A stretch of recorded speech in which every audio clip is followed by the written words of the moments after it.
Sinasabing magbabalik na si Mikey Williams sa TNT Tropang Giga. At base sa balita, si Coach Chot Reyes ang nakatakdang kausapin nila. May sagot na ba si Coach Chot Reyes? Tignan po natin dahil meron po siyang mahalagang papel na gagampanan sa negosasyon kay Mikey Williams. Si Coach Tim Cone inamin din po na crucial or mahalaga ang susunod na bakbakan para sa Ginebra. At katulad ni Coach Chot, mahalaga din ang kanyang papel na gagampanan para sa Barangay Ginebra. Pero bago yan, hihingi po tayo ng isang subscription sa lahat ng dumadaan sa ating munting channel kung nagugustuhan nyo ang ating palabas.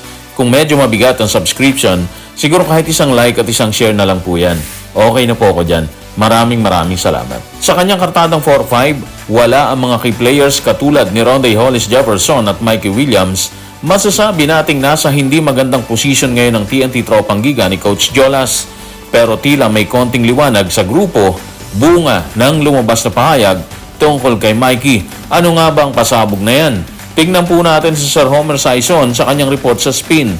Isang taong malapit kay Mikey Williams ang nagsabi sa Spin.ph na ang two-time finals MVP ay handa na sa ideyang bumalik sa PBA. Actually maganda para sa TNT po ni Coach Jolas ang balitang yan. Kung totoong plano na talagang bumalik ni Mikey Williams. Sa ngayon kasi may natitira pa silang dalawang laro. Isa laban sa Rain or Shine ngayong January 5, alas 8 po ng gabi yan. At isa laban sa Phoenix ngayong January 14, alas 6:15 po yan ng gabi. Kung sakaling makahawal sa schedule si Mikey Williams, kaya pa po nilang habulin ang dalawang panalo. Pero of course, hindi ganun kadaling manalo dahil makakabakbakan po nila ang Phoenix na ngayon ay nasa ikalawang pwesto ng standing. Yung Rain or Shine ni Coach Yeng, medyo mabigat din po siya ngayon dahil 4 na sunod na po silang nananalo mula nung makuha nila or magpalit sila ng import. Base sa inilabas na pasabog ng pagbabalik ni Mikey Williams sa PBA para sa TNT Tropang Giga, sino ang magiging tulay or posibleng kausapin ng grupo ni Mikey Williams para tuluyang selyuhan ang kanyang pagbabalik? Ito po ang sinabi ni Sir Homer Sison sa kanyang report sa Spin. Ayon sa source, ang kampo ni Mikey Williams ay gustong makipag-usap ng direkta at kay Coach Chot Reyes lamang na nakatakdang bumalik sa kanyang head coaching job sa susunod na conference. So malinaw na kung sakaling ituloy niya ang pakipag-usap, si Coach Chot Reyes po ang target ng kanyang kampo para maayos po yung gusto sa TNT na matagal din po niyang binakante. Sa simula ng conference, marami pa yung nagkakala na maaayos nila ang anumang namamagitan sa kanilang dalawa na kupunan. Pero sa hindi natin alam na kadahilanan, walang naganap na pag-aayos hanggang sa i-terminate na ng TNT ang kanyang kontrata. At ngayon, tila may magandang nabubuong decision si Mikey para sa kanyang magandang karera dito sa Pilipinas.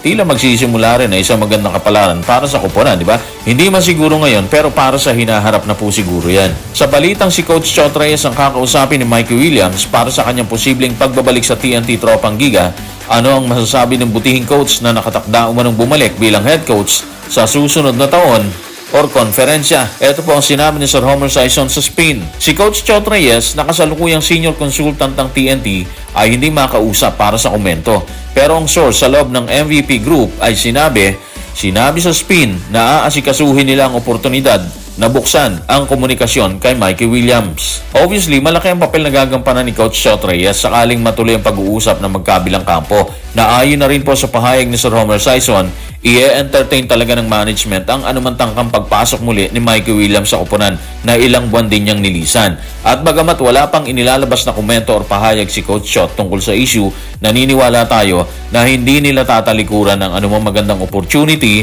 na posibleng magpalakas sa kanilang kupunan. Lalo na at sinasabing magbabalik din si Coach Chot dito sa PBA. Kung tila may magandang kaganapan or magaganap sa pagitan ng TNT at ni Mikey Williams, nananatili namang walang garantiya para makapasok sa top 4 ng quarterfinals ang Barangay Ginebra ni Coach Tim Cone. Ano ang masasabi ng butihing coach tungkol sa isyong yan?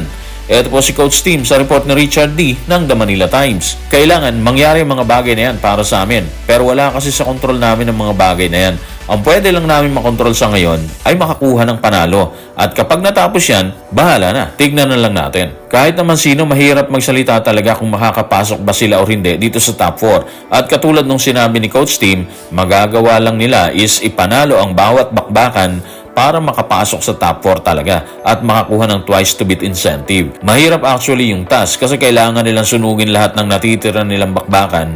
Ayon na rin po yan sa balita. Pero base sa dalawang sunod nilang panalo, tila nasa magandang sitwasyon ng Gin Kings na nagdedepensa ng titulo sa kasalukuyang ginaganap na PBA Commissioner's Cup. Isa sa mga dahilan ng kanilang naitalang dalawang sunod na panalo ay walang iba kung hindi si Scottie Thompson. Kaya asahan po natin na muli niyang pangungunahan ang kupunan sa dalawang natitirang bakbakan. Sa tingin ni Coach Tim Cone, gaano kahirap ang magiging lagay ng Gin Kings laban sa Northport at NLEX na makakaharap nila matapos ang New Year break? Ito po ang sinabi niya sa report ni Richard D. ng The Manila Times. Sa aming pagbabalik, kakaharapin namin ang Northport, tapos NLEX. Dalawang kupunan na ipinaglalaban din ang kanilang karapatan sa playoffs. Lahat ng yan, mahihirap na laban. Bago po tayo mag-react, ngayong papatapos na ang elimination round, gaano kahalaga para kay Coach Tim Cone ang bawat panalo? Ito po ang sinabi niya sa report ng Richard D. ng The Manila Times. Malapit na kami sa pagtatapos ng elims at lahat ng laro ay mahalaga. Sinusubukan lang naming manatiling buhay para sa karera para sa top 4. Kaya ang bawat panalo ay crucial or mahalaga para sa amin. Doon tayo sa crucial or mahalaga ang bawat panalo. Ganong kabigat po ang hinaharap ngayon ng grupo ni Coach Tim para lang maitawid ang Gin Kings sa top 4 po yan, kung saan magkakaroon sila ng magandang insentibo. Kung hindi kasi nila makuha yung incentive na yon, medyo delikado ang Hinebra. And of course, ayaw ni Coach Tim yan at ng buong grupo. Doon sa kaso ng Northport na may kartadang 5-4 at NLEX na may kartadang 3-6, hindi talaga magiging biro ang bakbakang yon kasi gusto rin nilang gumandang lagay nila sa playoffs. Kaya gagawin din po nila ang lahat para maisaayos nila ang lagay ng kanilang kupunan. Kaya aasa talaga tayo na may mabibigat na bakbakan na haharapin ang Gin Kings sa pagpasok ng 2024. So guys, maraming salamat.